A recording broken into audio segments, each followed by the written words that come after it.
Mr. President, Mr. Mondale.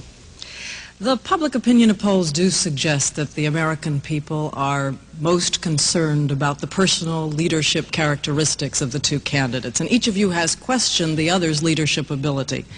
Mr. President, you have said that Mr. Mondale's leadership would take the country down the path of defeatism and despair, and Vice President Bush has called him whining and hoping for bad news.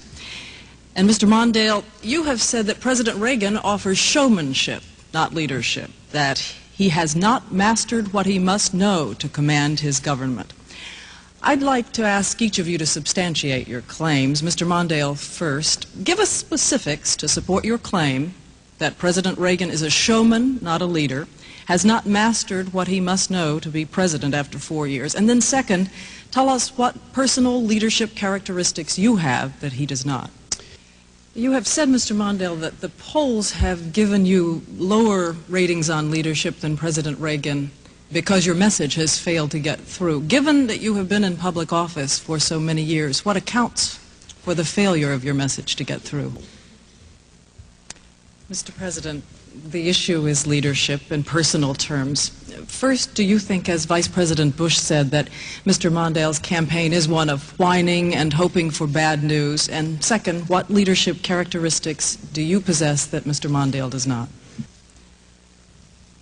As a follow-up, let me draw in another specific, if I could, a specific that the Democrats have claimed about your campaign, that it is essentially based on imagery. And one specific that they allege is that, for instance, recently you showed up at the opening ceremony of a Buffalo old age housing project, when in fact your policy was to cut federal housing subsidies for the elderly, yet you were there to have your picture taken with them.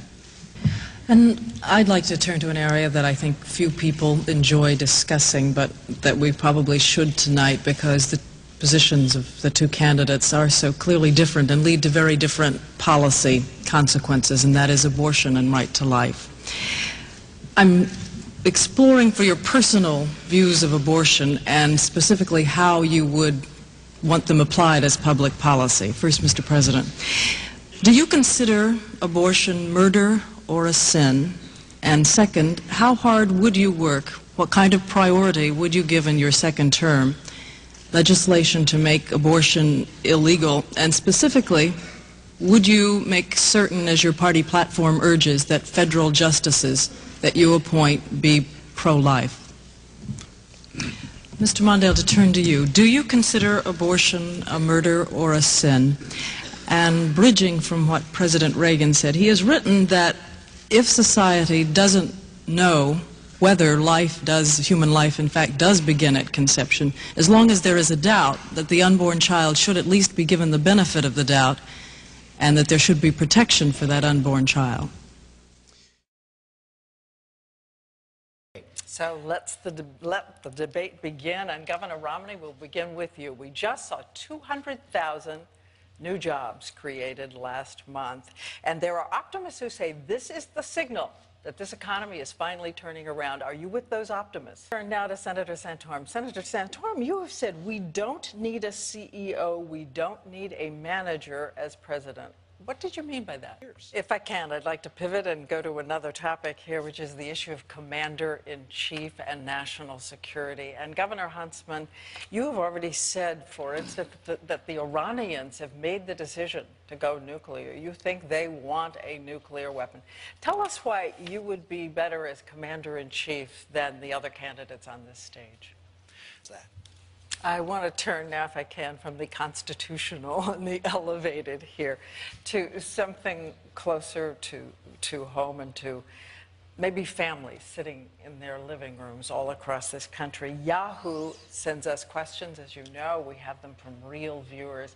And I'd like to post one because it is about gay marriage, but at the level, and I would really love to be able to ask you what you would say personally, sitting in your living rooms, to the people who ask questions like this. This is from Phil in Virginia.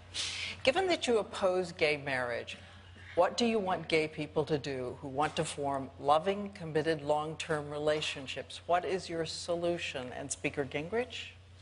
If I could come back to the living room question again, Governor Romney. Would you weigh in on the Yahoo question about what you would say sitting down in your living room to a gay couple who say, we simply want to have the right to, as the person who wrote the email said, we want gay people to form loving, committed, long-term relations. It's in human terms, what would you say to them?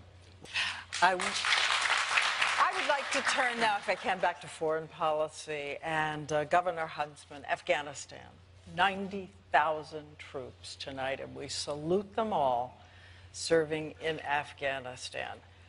What is the earliest you think they should be brought home?